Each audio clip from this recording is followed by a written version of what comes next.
Bwana, ngome inaanza na hii familia. Huyo dogo anaitwa Ekene, yuko na mama yake hapa. Huyo dogo ni msanii, lakini mama yake waga anampinga balaa, hakubaliana kabisa na mwanaye kufanya hiyo kazi. Wakiwa hapa, anatoka huyu mrembo anaitwa Amaka. Alikuwa kwa jikoni anapika, so chakula kimeiva ameleta hapa. Dogo akafurahi kweli kweli kuona Diko. Akafuata maji ya kunawa, dogo akanawa kabla mamake. Amaka akafoka kweli kweli. Basi ni utani, furaha kama yote kwenye familia. Amaka ni mwanafunzi ambaye anajiandaa kufanya mtihani wa kujiunga na chuo. Kuna huyu mshikaji, yeye bwana amejitolea kuwafundisha hawa wanafunzi ambao wanajiandaa na kufanya mtihani huo wa kujiunga na chuo. Basi bwana, baada ya kipindi, Amaka na huyu rafiki yake anaitwa Joy akawa amemwazima daftari ili akaandike notes. Amaka akaenda kumuona mwalimu. By the way, huyu mshikaji anaitwa Mr. Chijoke. Sasa Amaka na Chijoke ni marafiki, kiachilia mbali na mtu na mwalimu wake. Amaka kila weekend waga anaenda kwa Chijoke kumsaidia kufua nguo na nini. Sasa hapa Amaka yuko anamuomba Chijoke kuwa weekend hii pia nitakuja kukusaidia kufua nguo, lakini Chijoke akawa anakataa. Amaka akamuomba sana kuwa anaomba amsaidie. Basi Chijoke akakubali. Basi bwana, alipofika weekend, Amaka yuko hapa kwa Chijoke anafua. Sasa Chijoke akamwambia Amaka kwamba mimi wacha nikimbia sokoni nikanunue chakula ili nije nipike, ukimaliza kufua tupate chakula. Amaka akasema hakuna shida. Baadaye Amaka yuko hapa mezani kamaliza kufua, mshikaji naye kaivisha chakula akakileta hapa. Basi wakapiga Diko pale, huko anapiga stories hapa na pale. Amaka akakisifia chakula kwamba ni kitamu balaa. Basi bwana, baada ya kupata chakula, mshikaji akamsindikiza Amaka kurudi nyumbani kwao. Upande wa pili tunaonyeshwa huyu mrembo ametokea town. Sasa mwenye gari hapa amegoma kuendelea na safari, anadai kuwa wamekimbia sana. Kamuomba mrembo ashuke kwenye gari yake. Basi bwana, kukaibuka na mzozo pale baina yao wawili. Sasa Chijoke alikuwa anatoka kumsindikiza Amaka, akakuta ule mzozo, akawa ameingilia pale. Akamuomba huyu mrembo kuwa amlipe tu mwenye gari ili kuepusha ugomvi na nini. Basi bwana, ule mrembo akakubali kumsikiza Chijoke, akawa amemlipa ule mwenye gari. Sasa Chijoke akamuuliza mrembo kwamba unaelekea wapi? Mrembo akasema mimi ni mwalimu mpya, nimeletwa kwenye shule ya hiki kijiji. Chijoke akasema oh, napafahamu hapo shuleni, wacha nikupeleke. Basi bwana, akawa amempeleka huko. Baada ya kumfikisha, mshikaji akampatia mtoto wa kike begi lake. Sasa mshikaji alikuwa amelibeba begi, kachoka balaa. Begi linauma. Inavyoonekana begi lilikuwa ni zito, lakini mshikaji alikuwa amejikaza. So unajua tena kwa mtoto wa kike. Usiku Amaka yuko hapa anajisomea. Sasa Amaka akawa anakumbuka jinsi ambavyo alispend time weekend na mwalimu Chijoke. Kawa anafikiria jinsi ambavyo alikuwa anamshika na nini. Amaka inavyoonekana ni kwamba anampenda kimapenzi mwalimu Chijoke, lakini ndo hivyo bado hajamueleza na Chijoke hajui hilo. Anajua huyu ni mwanafunzi wake tu ambaye waga anamsaidia kufua na nini na vitu kama hivyo. Kumekucha asubuhi, mamake Amaka alikuwa kwenye mishemishe zake. Sangape bwana asinolewe kugongwa gari na huyo mchizi. Mchizi akashuka kwenye gari akomba misamaha mingi sana kwa mama.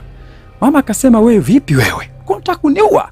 Mshikaji akaomba misamaha mingi sana, akamwambia nilikuwa nawahi sehemu, naomba unisamehe sana mamaangu. Mama akafoka kweli kweli pale. Lakini mshikaji akamuomba sana misamaha. Mama bwana akawa amemsamehe mshikaji. Sasa mshikaji akamwambia mama, kama hautojali naomba nikusindikize nikupeleke nyumbani. Mama bwana akakubali. Basi wakaingia kwenye gari wakaondoka pale. Sasa wakiwa kwenye gari, mama akamuuliza mchizi kuwa wewe ni nani? Jamaa akasema mimi naitwa Uche, ni mtoto wa Okafo. Mama akasema wewe ni mtoto wa Okafo kumbe? Akasema ndio, na wewe ndio umejenga lile boma. Kwa hiyo inavyoonekana mchizi anawajengea wazazi wake nyumba kubwa kweli kweli. Mama akamuuliza mchizi kwamba umeoa? Jamaa akasema hapana, sijaoa mama. Unajua tena kupata mwanamke wa kweli ni kazi kweli kweli. Mama akasema hapana, labda tu hujaamua. Mjini huko, kijijini huku, wanawake mbona ni wengi tu. Hakikisha unaoa baba. Jamaa akasema sawa mama. Upande wa pili, yule mdada ambaye ni mwalimu mpya aliyeletwa kwenye kijiji, by the way jina lake anaitwa Tosin. Sasa alikuwa hapa anahangaika kweli kweli kutafuta mtandao. Chijoke akawa amemuona, akamfuata akamuuliza vipi? Tosin akasema nahangaika kweli kweli kutafuta mtandao sipati. Chijoke akamwambia wacha nikupeleke sehemu ambayo unaweza kupata mtandao. Basi Chijoke akampeleka kwenye ile mti likubwa kweli kweli. Inavyoonekana kijiji kizima waga kinakuja kucheki mtandao hapa. Basi bwana mrembo akamuuliza Chijoke vipi wewe? Ni mwenyeji kwenye kijiji? Jamaa akasema hapana, nimetoka kijiji jirani ila nimekuja tu hapa kufundisha wanafunzi ambao wanategemea kufanya mtihani wa kujiunga na chuo mwaka wa kwanza. Mrembo akamuuliza kwa wewe ni graduate? Jamaa akasema ndio, ila tu ndio hivyo sijabahatika kupata ajira. Mrembo alisikitika kweli kweli aisee. Tosin akasema kuwa yeye bwana ameletwa huku lakini hajapenda kabisa mazingira ya huku kwa sababu ni mabovu kweli kweli, kwanza kijijini Sasa akadai kuwa yuko anafanya utaratibu ili aweze kuhamishwa. Basi bwana, wakapiga stori nyingi pale na nini safi. Kesho yake yule mchizi ambaye alinusurika kumgonga mamake Amaka, by the way mshikaji anaitwa Uche, akawa amekuja hapa nyumbani kwao Amaka. Kamkuta mamake Amaka hapa na nini safi, wakasalimiana pale safi. Sasa wakiwa pale Amaka bwana sasa akawa ametoka ndani. Sasa Uche alikuwa hajawahi kumuona Amaka. Alipomuona Amaka mchizi aliganda ise. Mama akamtambulisha Uche kuwa huyu bwana ni mtoto wangu anaitwa Amaka na nini. Amaka bwana alikuwa anamwaga mama yake kuwa anaenda kujisomea kwa rafiki yake. Basi Amaka akawa ameondoka pale. Mshikaji akasema, "Sio ndo mtoto mzuri kweli kweli mama yangu." Mama akasema, najua hilo. Mtoto wangu ni mzuri kweli kweli." Basi bwana Amaka kumbe hata alikuwa aende kwa rafiki yake, bado alikuwa anaenda kwa mwalimu Chijoke. Ameenda kumfulia nguo kama kawaida yake. Mshikaji akampatia nguo chafu Amaka. Sasa mshikaji akamwambia Amaka kwamba bega langu nasikia linaniuma kweli kweli. Nadhani ni kwa sababu ile begi la Tosin. Amaka akamwambia kuwa naweza nikakufanyia massage baada ya kumaliza kufua. Mshikaji akakubali. Baada ya Amaka kumaliza kufua, sasa ukafika ule muda wa kufanya massage. Mshikaji akamuuliza kwamba Amaka, uko serious kabisa unataka kufanya hiki kitu? Amaka akasema ndio. Mshikaji bwana akavua shati na nini. Amaka alichanganyikiwa ise baada ya kuona kifua cha mwamba. Amaka ni anampenda kweli kweli mwalimu Chijoke, lakini Chijoke yeye bado hajalijua hilo. Baadaye Amaka yuko hapa nyumbani kitandani, mamaka anamuita Amaka. Amaka kimya. Amaka mawazo yako mbali kweli kweli, anamwaza Chijoke. Sasa mama akiingia akamuuliza vipi? Amaka akasema mama niko sawa, nilikuwa tu busy anajisomea hapa. Sasa mama amekuja hapa na jambo lake. Akamuuliza Amaka, vipi umemuonaje Uche? Amaka akasema kwani vipi mama? Mama akasema anaweza kukuoa?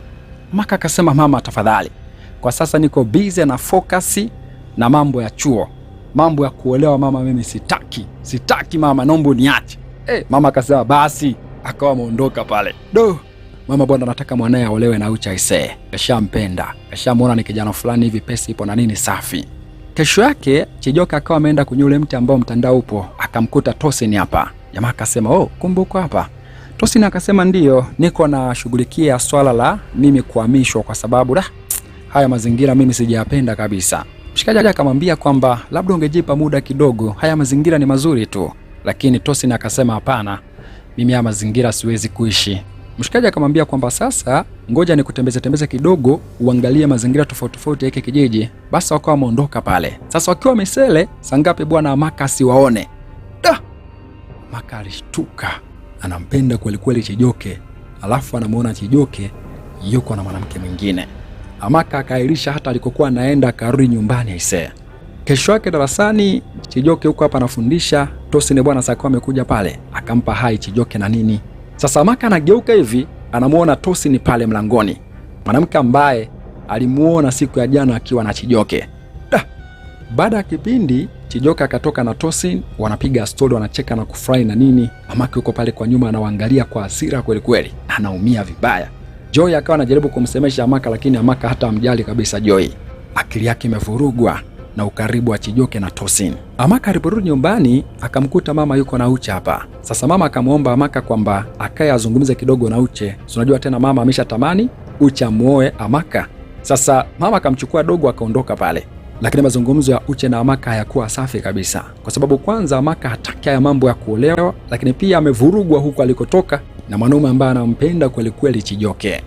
Upande wa pili Chijoke kampeleka Tosin sehemu ambayo anaishi. Hii ni nyumba ya mjomba wake Chijoke. Amemwachia mjomba wake, amesafiri huko nje ya nchi. Kwa hivyo Chijoke ndo yuko hapa. Tosin akapasifia kweli kweli kwamba ni pazuri na nini safi. Kesho yake Uche kaleta mazawadi kibao hapa kwao Amaka.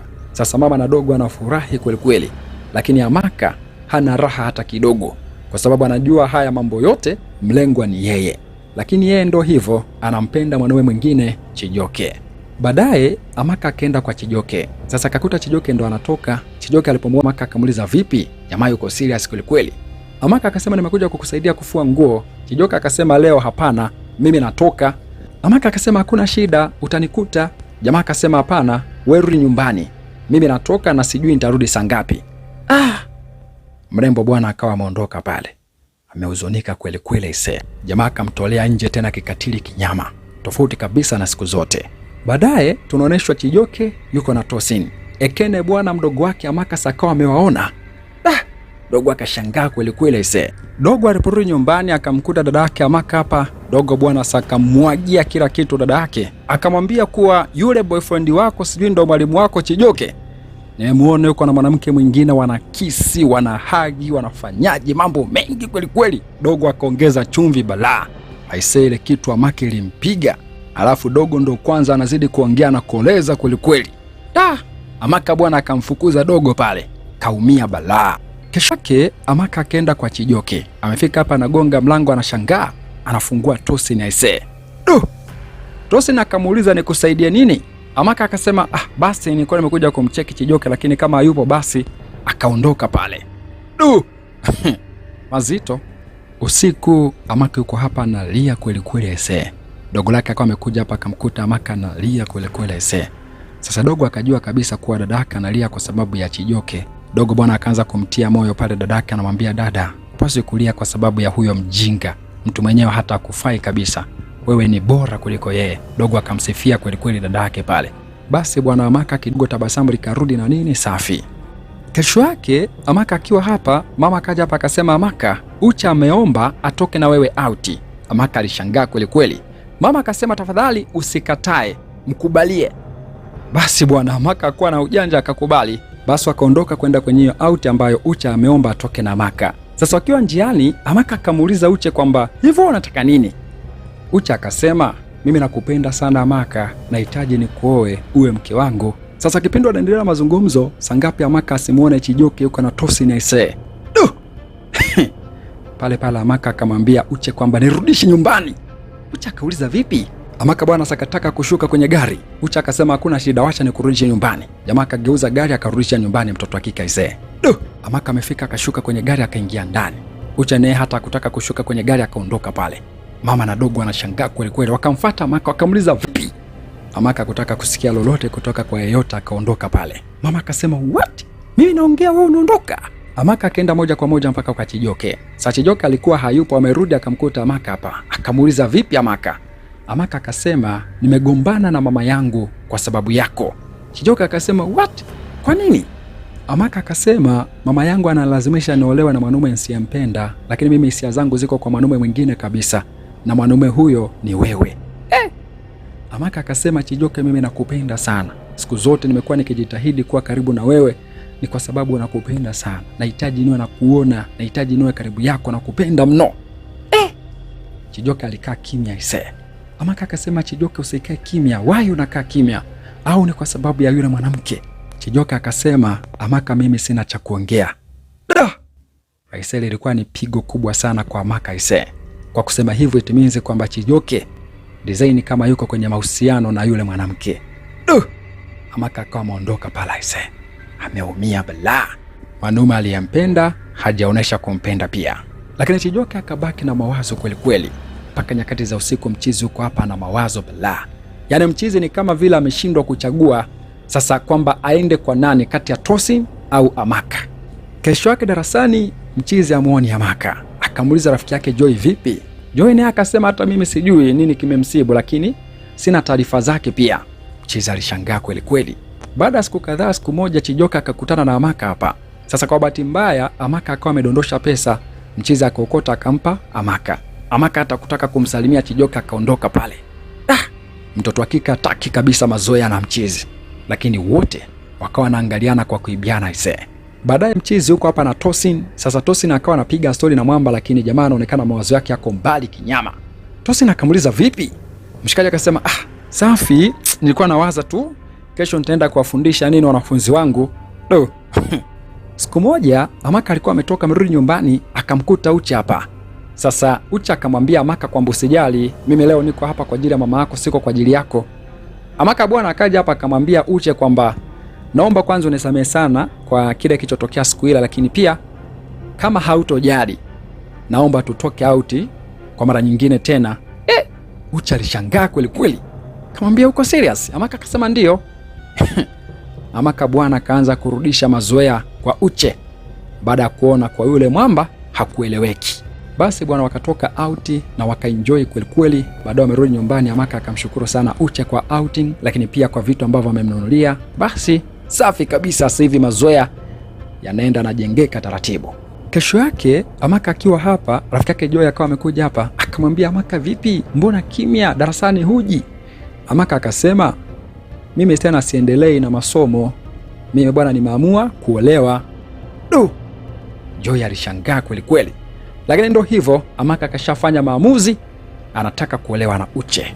Joy bwana alipotoka kwa Amaka akampelekea taarifa zote Chijoke. Chijoke alishangaa kweli kweli kwamba Amaka haendelei tena na masomo, bali ameamua kuolewa na Uche, mwanaume ambaye Chijoke aliambiwa na Amaka kuwa yeye hampendi, ila tu ndo hivyo mamake ametaka aolewe naye. Sasa ndo hivyo, Amaka ameamua kuolewa na Uche kwa sababu ameona Chijoke haeleweki. Kesho yake Chijoke yuko hapa na Tosin. Tosin akamwambia Chijoke kwamba nimemisi kweli kweli boyfriend wangu Chijoke alishangaa, akamuuliza Tosin, una boyfriend? Tosin akasema ndio. Vipi kwani, mbona umeshangaa sana? Mchizi akasema hamna shida. Lakini mchizi memkata kinyama, kwa sababu ndo hivyo, jamaa alikuwa ameanza kumpenda mtoto wa kike bila kujua mtoto wa kike ana boyfriend, alafu amemkataa Amaka kwa sababu ya Tosin bila kujua Tosin ana boyfriend Huku Amaka yuko na Uche wanazidi kuenjoy na kufurahia ukaribu wao. Sasa Uche amempeleka Amaka kwenye nyumba ambayo alikuwa anajenga. Amaka anaisifia kweli kweli kwamba ni nyumba kubwa na ni nzuri. Sasa wakiwa pale, Chijoke bwana alikuwa ametoka kuonana na Tosin, sakapita pale. Amaka akamcheki tu, akaishiwa maneno kwa dakika kadhaa, kisha akaendelea, nyumba yako nzuri kweli kweli Uche. Sasa Chijoke baada ya kujua Tosin ana boyfriend, akaenda kwao Amaka, kamkuta mamake Amaka hapa. Mama akamkaribisha pale mchizi. Mwamba akasema, mama, nina mazungumzo na wewe, mazungumzo ambayo ni mazito kweli kweli. Hatukuoneshwa lakini ni mazungumzo gani hayo? Baadaye tunaoneshwa hapa mama bwana amewaita wanae na kuambia kuwa humu ndani kuanzia leo hakuna tena mipango ya ndoa wala chochote kuhusu Amaka kuolewa. Nataka Amaka focus kwenye masomo na si kitu kingine chochote kile. Wote wakashangaa. Mama imekuaje ambadilisha mawazo yake ghafla hivyo, ataki Amaka aolewe na Uche? Mama akasema huo ndo mwisho wa kikao, kisha akaondoka pale. Haya, tutajua mbele ya safari. Kesho yake Uche akaja hapa kwa Amaka. Mama akamwambia Uche, kuanzia leo sitaki tena kusikia chochote kuhusu wewe kumuoa Amaka. Kuanzia leo naomba tuache na maisha yetu, sitaki tena kukuona hapa. Uche akashangaa, akasema, mama, nimefanyaje? Kuna kitu chochote nimekosea? Mama akasema, hapana, wala hujakosea chochote, ila Amaka ametishia kujiua endapo nitamlazimisha kuolewa na wewe. Sasa mama akashangaa, kwa sababu yeye na Amaka wako poa sasa hivi. Sasa inakuaje tena eti Amaka ametishia kujiua? Alikosa jibu Kesho yake Amaka akaenda kwa Chijoke, kamkuta Chijoke hapa. Amaka akamuuliza Chijoke, umemwambia nini mama yangu? Jamaa akasema, kwani vipi? Akasema, mama yangu alikuwa anataka mimi niolewe na Uche, lakini ghafla amebadilisha mawazo yake, na hisi kwenye hili wewe unahusika. Jamaa bwana ikabidi aseme ukweli. Akasema, mimi nilichomwambia mama yako, nilimwambia tu kwamba akusapoti katika kutimiza ndoto zako na asikufosi ufanye vitu ambavyo kwa namna moja au nyingine vitaua ndoto zako. Ni hicho tu, hakuna kingine. Amaka akasema, hapana, kuna kitu umemwambia mama yangu wewe. Kisha akaondoka pale. Baadaye akiwa nyumbani, mama akawa amekuja hapa, kamwambia Amaka, nataka sivyo focus zaidi kwenye masomo yako na uanze kuwa unaenda kwa mwalimu wako Chijoke kuwa anakufundisha private. Amaka akazidi kuchanganyikiwa zaidi. Mama akabadilika ghafla kwa sababu alikuwa hasapoti kabisa kuhusiana na Amaka kwenda kwa Chijoke, eti leo yeye ndo anamsisitiza kuwa aanze kwenda kwa Chijoke kumfundisha private. Mama akasema, Amaka, sivi mimi niko upande wako kukusupport ili kutimiza ndoto zako. Sitaki kabisa kwa namna moja au nyingine nikwamishe ndoto zako. Amaka akasema, asante mama. Akamkumbatia pale na nini safi. Amaka akajua labda mamake kabadilika haelewi yani imekuaje, mbona ghafla sasa? Kesho yake Amaka akaenda kwa Chijoke kufundishwa kama ambavyo mama yake alitaka Amaka aanze kuwa anaenda kwa Chijoke kufundishwa. Lakini Amaka anafundishwa na Chijoke. Amaka yuko serious kweli kweli, yani hataki mazoea. Baada ya kipindi Chijoke akataka kumsindikiza Amaka, Amaka akakataa, akasema sitaki. Kesho yake Amaka amekuja hapa kwa Chijoke, akakuta Chijoke bwana ameandaa mabiskuti, masoda, manini. Chijoke akasema, nimekuandalia leo biskuti zako ambazo unazipenda kweli kweli. Sasa kabla hata wajaanza kipindi, mlango unagongwa. Chijoke anaenda kufungua, ni Tosin. Jamaa akasema, kamwambia Tosin kwamba Tosin, kwa leo niko busy, nina kitu cha msingi sana nakifanya humo ndani, tutaonana wewe baadaye. Tosin bwana akawa ameondoka pale. Jamaa amerudi ndani. Amaka akamwambia, wewe ungeniambia mimi nikaondoka ili ukaongea na huyo girlfriend wako.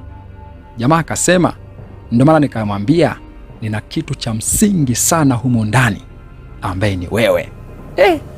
Amaka akafurahi kweli kweli kuona amepewa kipaumbele bwana. Akachukua biskuti akang'ata pale na nini huko anacheka cheka na nini. Tabasamu likarudi bwana. Basi bwana, baadaye wako safi wanasindikizana nyumbani. Amaka ni fulu kucheka tu. Kweli mwanamke ni kiumbe dhaifu. Yaani hivyo tu. Amaka akarudisha kila kitu, kafuta yote ya nyuma. Basi bwana, Amaka akaendelea kuwa anakuja hapa kwa mshikaji, anapiga pindi na nini mpaka analala ise. Mshikaji analeta hapa shuka, anamfunika mtoto wa kike pale kwenye sofa safi kabisa.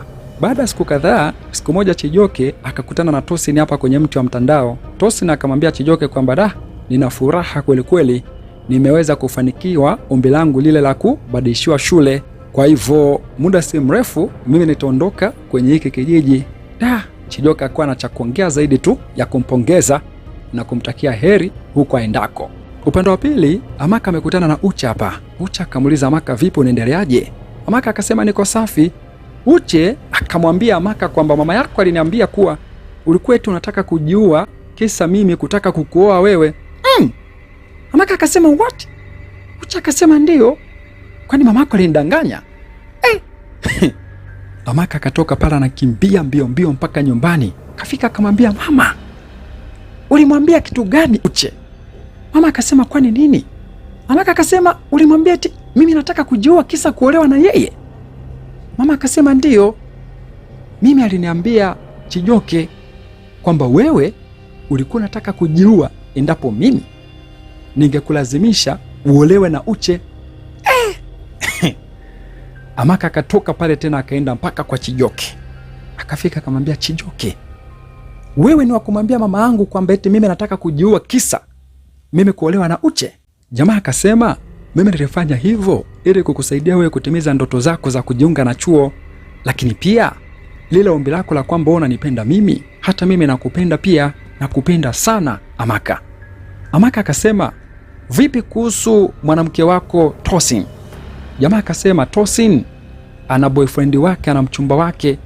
Amaka akasema, kwa hivyo baada ya wewe kugundua kuwa Tosin ana mwanaume wake, ndo kaamua kuja sasa kwangu mimi kwa sababu ulikuwa tena hauna chaguo, si ndivyo? Sasa naomba unisikilize, kuanzia leo kaa mbali na maisha yangu, nitapambana mwenyewe kuhakikisha natimiza ndoto zangu. Kisha akaondoka pala ise. Basi bwana Amaka akaanza kukomaa mwenyewe, kujisomea mwenyewe, kupambana mwenyewe, anakesha anaweka miguu kwenye maji, anapiga kitabu kweli kweli. Yaani muda wote Amaka akawa ni kupiga buku tu kuhakikisha kwamba hivi anafanya mtihani na anapasua kujiunga na chuo. Basi bwana, baada ya miezi kadhaa tayari Amaka kashafanya mtihani wa kujiunga na chuo. Sasa matokeo yametoka. Yuko hapa bwana, anatakiwa sasa ajaze hizi kodi ili sasa aweze kuangalia matokeo. Amaka akawa naomba Mungu kweli kweli huku akiwa anazijaza kwenye simu aisee. Na baada ya kuzijaza kuangalia matokeo amefaulu kujiunga na chuo. Nifurahi kweli kweli aisee. Wakafurahi pamoja na mama yake pale. Baada ya miaka kadhaa tunaoneshwa Amaka tayari amemaliza chuo na amerudi kijijini. Hapa wana kijiji wanampokea kwa shangwe na vigeregere kama vyote. Amaka alifaulu peke yake kujiunga na chuo. Sasa amerudi hapa, wana kijiji wote wanafurahia kweli kweli Amaka kumaliza chuo aisee. Na huo ndio kwa mwisho wa hii ngoma yetu ambayo inaitwa Lessons of the Heart.